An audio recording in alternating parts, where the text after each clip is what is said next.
So I started to wonder, well, what about the name Corona?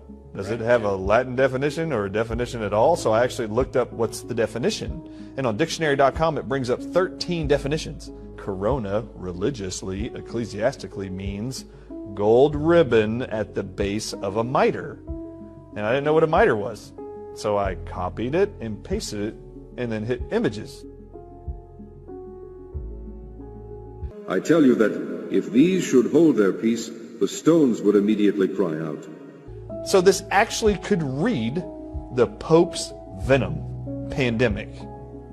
It also can read crown. Corona means crown also in Latin terms.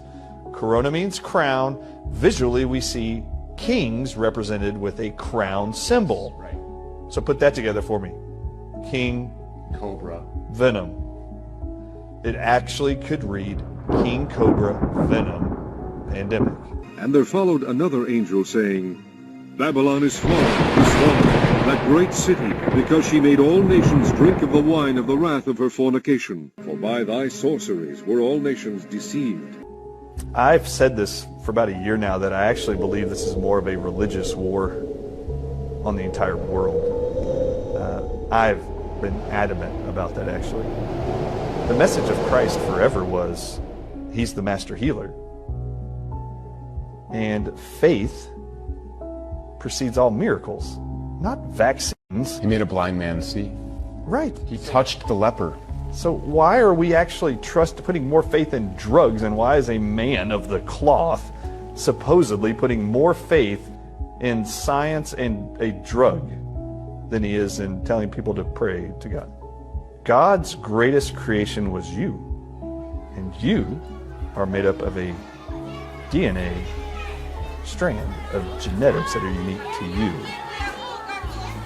If I was going to do something incredibly evil, how ironic would it be that the Catholic Church or whoever would use the one symbol of an animal that represents evil in all religion, which is either the snake or the dragon, which is actually just a snake with legs.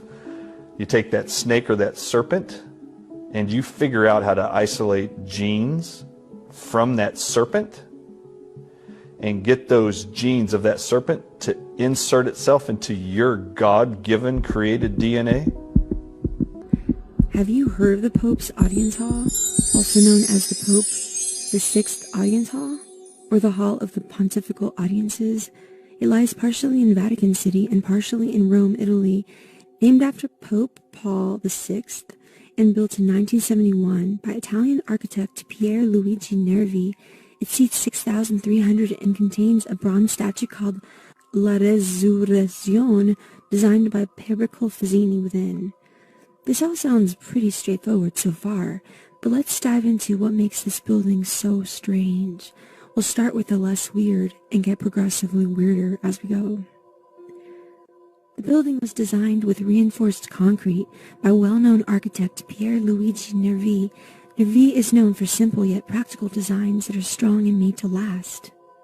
Have a look at the image below and compare its shape to the image of a snake beside it. Note the overall shape: wide back, narrow, rounded front, eyes in the middle, nostril at the front, and curved top. As you can already see in the image above, there are two windows on either side of the building that resemble eyes. They are made of stained glass and sit about halfway through the building's length on either side. In the center of the eye shape, you begin to see a slit that could resemble a reptile eye. Maybe looking at one window on its own isn't the most clear, so let's have a look at both of them together now. All of a sudden, we begin to see things taking shape here. Two reptilian eyes staring at you as you observe the stage. Have a look again at the image above. What do you notice down the center? There stands what looks to be a statue in the middle, and then on either side, two sharp, pointed fangs. The building's roof and sides also resemble scales. Here are two more images to give you a sense of the scales. Now let's pull it together a bit more so we can really see what we're looking at. In the image below, really pay attention to the whole building and stage layout next to the image of a snake. The eyes, the shape, the scales, the fangs, the look and feel of the reptile, it's all there. In the middle of the stage sits a statue of Christ rising from an atomic apocalypse. It was designed by Pericle Fazzini and put in place by 1977. Have a look at it below. Do you notice anything about Jesus' head? It's difficult to see from the front, but when you view the statue from the sides, where patrons would sit, it becomes strikingly clear from both sides that the head of Jesus is meant to look like that of a snake. Think about it for a moment. If just one side of the statue gave the impression of a snake's head, we could brush this off as coincidence. But when it looks this way from all angles, and the entire building resembles a snake as well, it becomes much more difficult to ignore.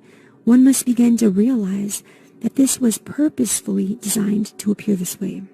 The thought and planning that went into this would have to have been immense. The reality is, there's an obvious reason for this imagery. You may be asking what that reason is.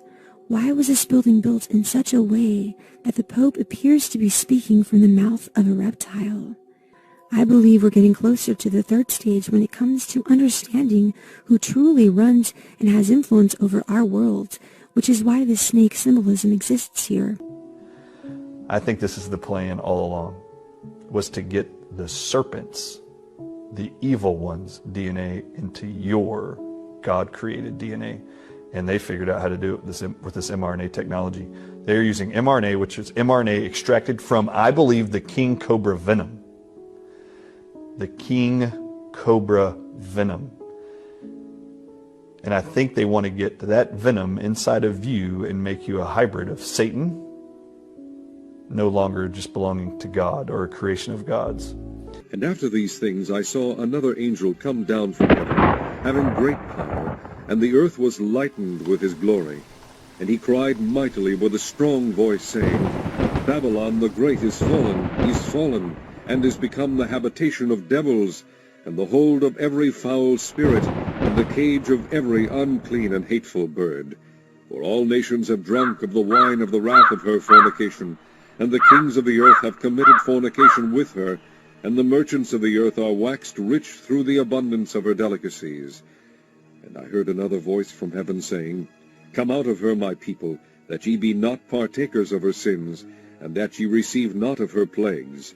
For her sins have reached unto heaven, and God hath remembered her iniquity.